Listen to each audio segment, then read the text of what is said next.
ക്രിക്കറ്റിൽ നാളെ 9:30 തൊട്ട് 9 മണിക്ക് അവിടെ കളി തുടങ്ങും. ചാനലിൽ 9:30 തൊട്ട് ലൈവ് സംപ്രേഷണം ഉണ്ടാകും, കമൻട്രി ഉണ്ടാകും. അതായത് ക്രിക്കറ്റിൻ്റെ വിവരങ്ങൾ അപ്പോൾ നിങ്ങളിലേക്ക് എത്തിക്കും.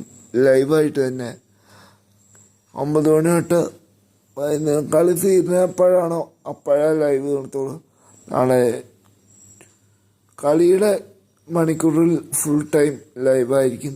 അപ്പോൾ എല്ലാവരും നാളെ 9:30 തൊട്ട് ഈ ചാനലിലൂടെ ചിലപ്പോൾ 9 മണിക്ക് തുടങ്ങും, ചിലപ്പോൾ ഒരല്പം വൈകും.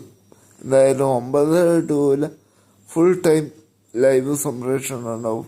അപ്പം എല്ലാവരും ലൈവിൽ വന്നം സപ്പോർട്ട് ചെയ്യണം. ഇന്ത്യ രണ്ടാമത്തെ മാച്ച് ജയിക്കട്ടെ എന്ന് ആശംസിക്കാം. എനിക്ക് വളരെ നിർണായകമാണ് ഈ മാച്ച്. അപ്പം നിങ്ങളും എൻ്റെ കൂടെ ഓടുക.